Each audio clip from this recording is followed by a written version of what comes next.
Okay, let's continue session on SA 300।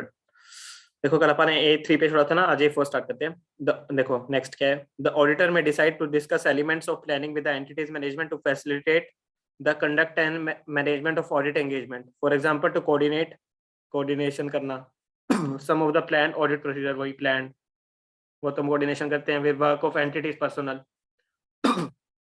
ये जो entities personal कह रहा है कि जो या तो मैनेजमेंट के हो गए उनके साथ हमें कोऑर्डिनेट करना हो गया, एक प्लान हो गया जो एंटिटीज पर्सनल हो गए, जैसे कि जो हमारी फर्म है उसके अंदर भी उनके हमारे पर्सनल्स होंगे ना, तो उनके साथ भी हम कोऑर्डिनेशन रख सकते हैं कि जो मतलब रखना चाहिए। जैसे जो हम मान लो कि हमें डायरेक्ट डीडी टीम से काम आ गया या इनडायरेक्ट टैक्स टीम से काम आ गया, तो हम वहां से उनसे कॉन्टैक्ट करके भी कर सकते हैं। All these discussion offer occur the overall audit strategy. Open अगर मतलब जैसे बीच में वर्म की मैनेजमेंट से जैसे जिनसे भी बीच में हमारी बात करनी हो सकती है कि जैसे मान लो टैक्स का बीच में काम आ गया हमें, तो हम वो साथ साथ डिपेंड करेगा वो, तो अब डिस्कशन हम कभी भी हो सकती है ओपन, कभी भी स्ट्रेटेजी और प्लान कभी भी चेंज हो सकता है वो, तो उसकी हमें मान लो कोई हमें क्वेरी आ गई तो हमने वो अपना अमेंड कर दिया, अगर ज़्यादा ही थी तो हमने हमारा प्लान भी चेंज कर दिया उस according. When discussing matters include in overall strategy plan, care is required. Care ध्यान रखना होता है ना कि कई टाइम मतलब कि हमारी कॉम्प्रोमाइज ना हो जाए कि हमने ऐसे तो कर दिया कि प्लानिंग की जल्दी जल्दी कंप्लीट कर देंगे, ये कर देंगे, लेकिन ये नहीं है कि हमारी उससे इफेक्टिवनेस हमारी जो कि वो खराब हो जाए, उससे एफिशिएंसी हो, साथ दोनों पे इफेक्ट आ जाएगा साइमल्टेनियस फिर। For example discussing the anti of detail audit procedure में मैनेजमेंट में compromise the effectiveness of audit by making audit procedure too predictable. जैसे मैनेजमेंट से मान लो कि हम ऑडिट करे जा रहे हैं तो उन्हें भी कई बार पता चल जाता है कि वो क्या क्या रखेंगे, कैसे करेंगे, तो उस अकॉर्डिंग भी डिफरेंस कर सकता है।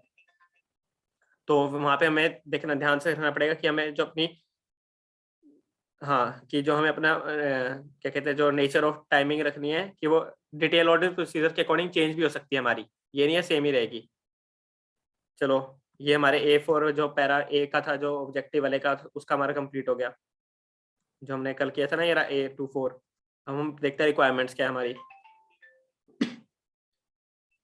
हाँ रिक्वायरमेंट देखते हैं कि involvement of key engagement team members, the engagement partners and other key members of the engagement team shall be involved in planning including and participating in discussion among other team members. अब देखो क्या लिखा है, engagement partner. Engagement partner पता है तुम्हें क्या होता है? बताओ कौन होता है पहले, फिर मैं बताता हूँ कौन होता है। सर जॉइंट ऑडिट होता है ना, तो उसमें जो हमारे साथ दूसरा पार्टनर होता है जो हमारे साथ ऑडिट करता है और वो होता उसकी भी है। सिग्नेचर आती है। हाँ। तो मान लो जैसे अगर वो जॉइंट ऑडिट नहीं है तो उस केस में कोई भी एंगेजमेंट पार्टनर नहीं होगा। नहीं नहीं, वो एंगेजमेंट पार्टनर अपना मतलब को फर्म, मतलब एक फर्म का को पार्टनर भी हो सकता है और दूसरी फर्म का भी हो सकता है, दोनों पॉसिबिलिटी है। नहीं जैसे मान लो एक, जैसे हम तो अपनी फर्म है ABC फर्म, मैं पार्टनर हूँ, तुम मेरे अंडर आर्टिकल्स हो और मेरे अंदर एक और कोई मेरा पार्टनर है, तो अब इसमें एंगेजमेंट पार्टनर कौन किसको कह रही है यहाँ पे अब? हाँ, तो वो जो पार्टनर है ना हमारा, वो ही हमारा एंगेजमेंट पार्टनर हो सकता है। बाकी हाँ। तो कोई हम्म। क्वालिफाइड नहीं है ना, इसलिए।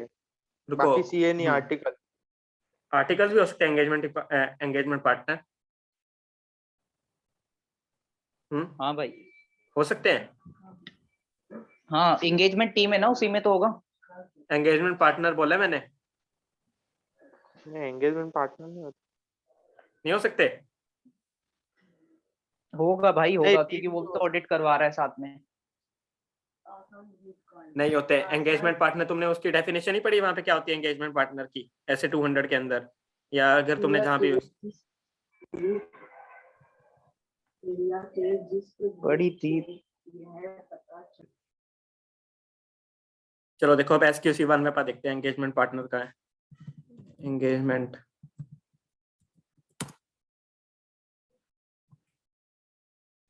पार्टनर ये रहा।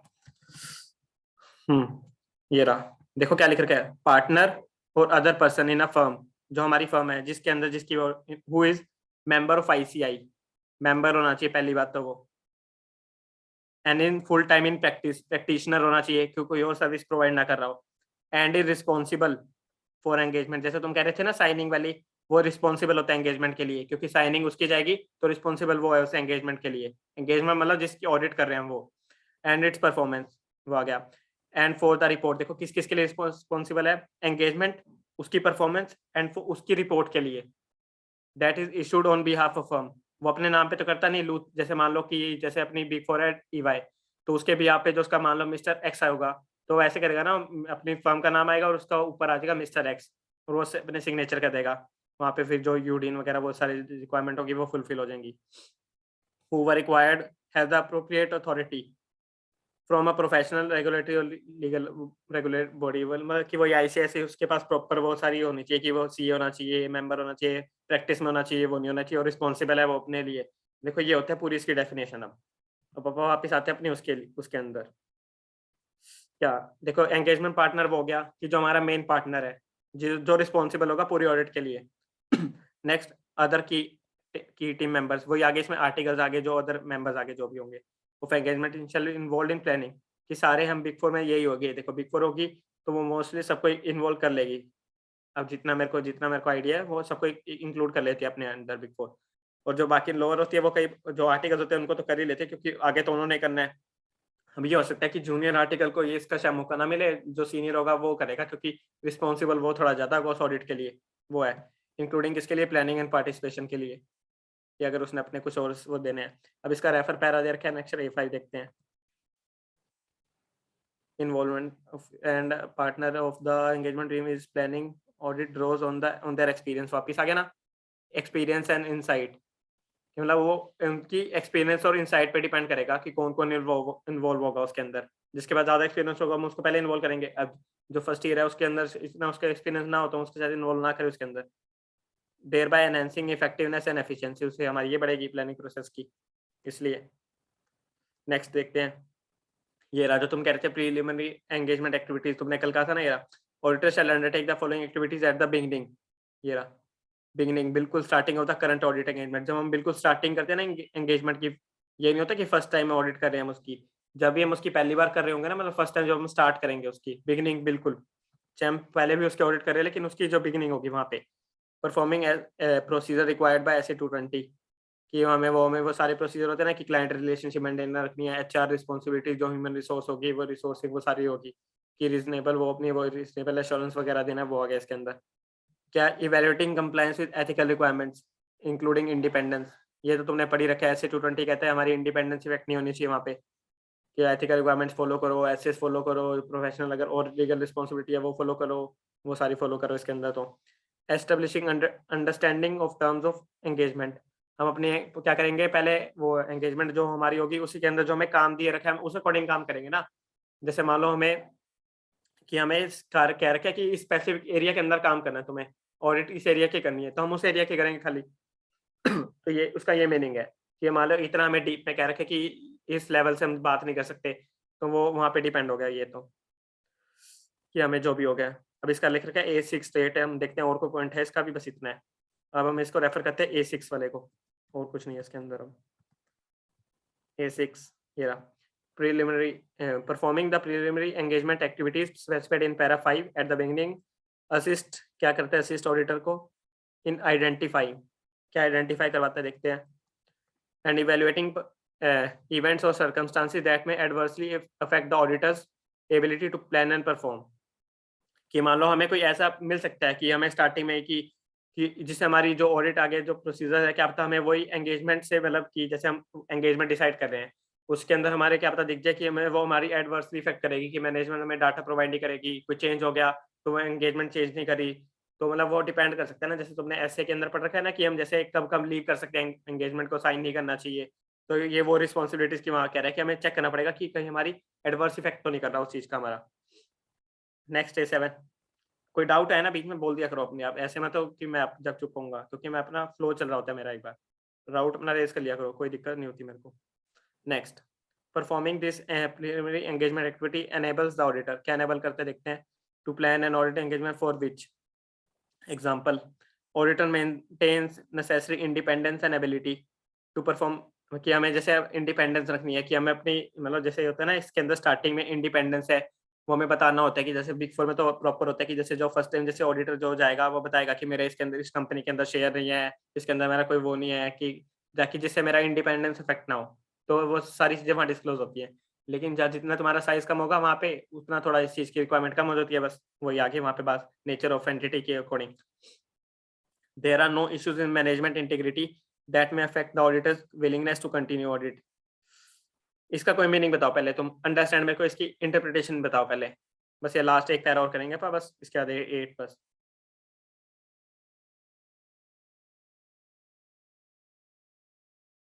बताओ। ये सेकंड वाले का भाई, हाँ मतलब आपस में मैनेजमेंट का कोई ऐसा वो ना हो कि जिससे ऑडिटर का मतलब कोई मांगना चाह रहा है वो और बाद में वो मैनेजमेंट आपस में कुछ गड़बड़ है उनकी मना कर रहे हैं, मतलब इंटीग्रिटी हो, इंटीग्रिटी में कोई इशू ना हो। बाकी मैनेजमेंट है वो ऐसा नहीं होना चाहिए कि जो सीनियर है वो जूनियर को रोक रहा है देने से। वो जो इंफॉर्मेशन फ्लो है वो अगर सपोज ऑडिटर जूनियर के पास भी जाता है तो भी उसको मिलना चाहिए, सीनियर के पास भी जाता है तो भी मिलना चाहिए, और उससे भी कोई टॉप लेवल का है तो भी मिलना चाहिए।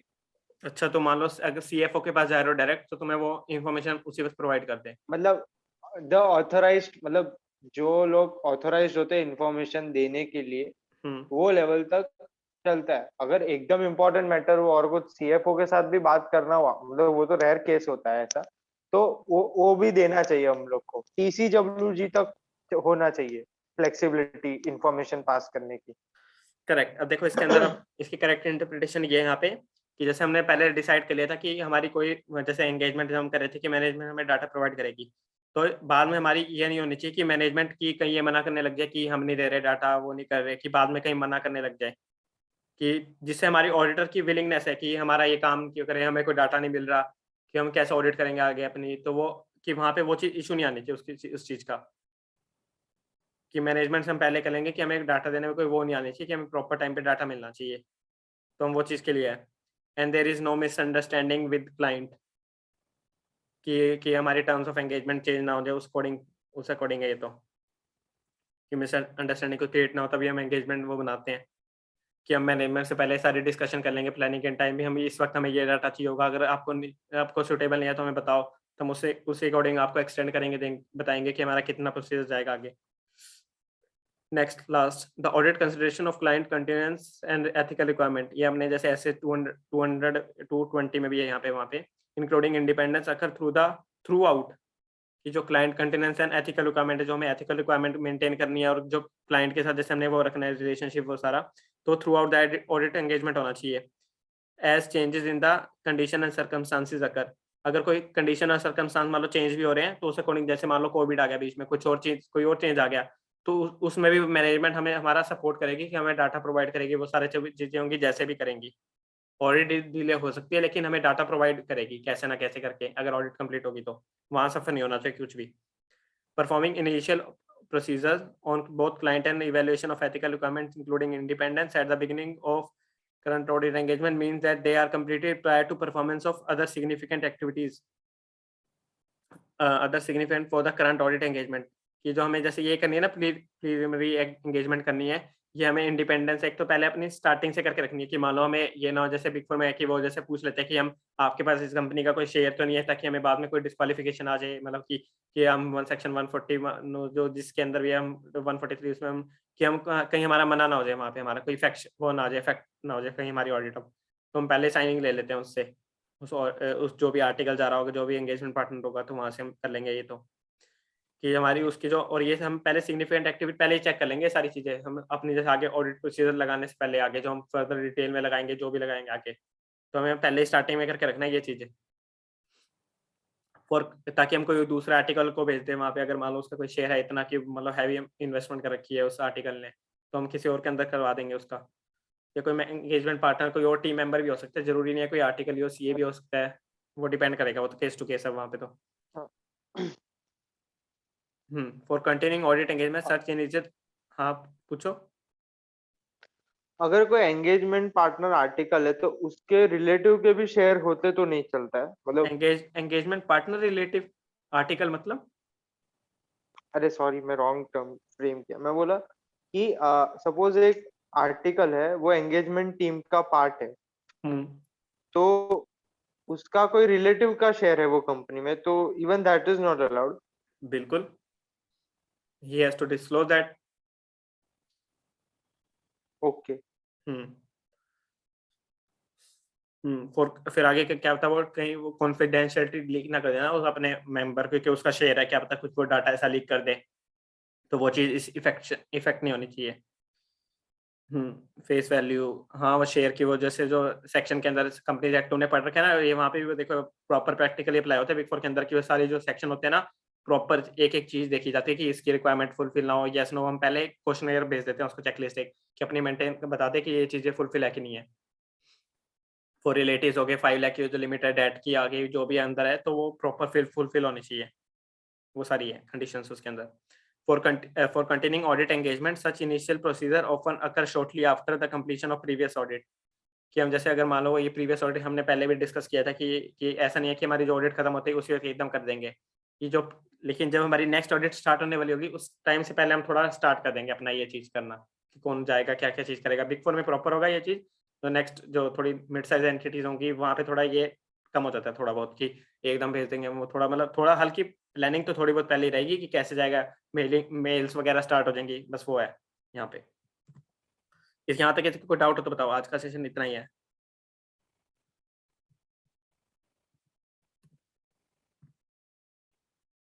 ये करे वाइंड अप फिर सेशन को। सपोज हम लोग का जो लास्ट ऑडिट प्रोसीजर्स है ईयर के एंड में जो चल रहा है, और नया अभी न्यू ईयर आएगा जो मतलब फाइनेंशियल ईयर, तभी कोई दूसरा ऑडिट प्रोसीजर चालू करना पड़ता है, but due to some reasons the old process जो पुरानी थी वो थोड़ी डिले हो गई, तो हम लोग को नई चालू करनी पड़ती है या फिर पहले पुरानी खत्म करो और फिर नया चालू करो? पहले एक बार ये बताओ ऑडिट कौन सी कर रहे हो तुम अभी, कौन सी ऑडिट है ये? स्टैट ऑडिट कह रहे हो तुम? नहीं स्टैट नहीं, जो कंटिन्यूअस ईयर में चलती है ना पूरा साल भर अलोंग विद द वर्क। वो एक तो होती है इंटरनल ऑडिट होती है, हाँ उसकी कोई डेडलाइन नहीं होती, टाइमलाइन नहीं होती इसकी तो। ओके। और एक जो एलआर की जैसे कह रहे हो उसके अंदर भी ऐसे एसएस भी गाइडलाइंस में वहां में चेक करनी पड़ेगी कि वहां पे कब तक इशू करनी होगी, अगर जो लिस्टेड एंटिटीज के केस में होगी, जहाँ लिमिटेड रिव्यू में देना होता है वहाँ पे एलआर रिपोर्ट जाती है वहाँ पे, लिमिटेड एश्योरेंस होता है ना, वहाँ पे हमें वो इशू करना होता है वहाँ पे, कि जो क्वार्टरली होती है क्वार्टरली फाइनेंशियल्स को हमें रिव्यू करना होता है वहाँ पे जाके। वो मोस्टली लिस्टेड या फिर थोड़ी बिग एंटिटीज होती हैं, जो कॉर्पोरेट्स होती हैं, वहाँ में वो चीज़ थोड़ी ज़्यादा होती है वहाँ। भाई ये एंगेजमेंट टीम में एंगेजमेंट पार्टनर का चॉइस कैसे होता है? एंगेजमेंट पार्टनर का जो उस वक्त मैं जो उसका वैसे, या मान लो जो पहले से, अगर मान लो हमारी क्लाइंट पहले से आ रखा है ये कि रेकरिंग ऑडिट चल रही है, तो या तुम्हारे पास पहले से वही पार्टनर होगा तो वही कंटिन्यू करेगा, या तो अगर मान लो उसका कोई रेजिग्नेशन या फिर कोई और केस नहीं हुआ तो डेथ होने, मतलब कोई जो भी वो केस होते हैं ना, तो वो चीज़ नहीं हुई तो। लेकिन अगर मान लो कोई फर्स्ट टाइम आ रही है तो फिर डिस्कशन होती है फर्म के अंदर ही कौन उसकी ऑडिट करेगा, कि किस पार्टनर के अंदर जाएगी, तो वो होता है, डिपेंड करता है वो कि कौन किसकी ऑडिट करेगा, किस टीम के, जैसे पार्टनर के अंदर हम आर्टिकल एज रजिस्टर्ड होते हैं, तो उस टीम में भी कौन से मेंबर जाएंगे उस ऑडिट के लिए, तो वो डिपेंड होता है वहां पे कौन कौन जाएगा। समझ गया। और कोई डाउट?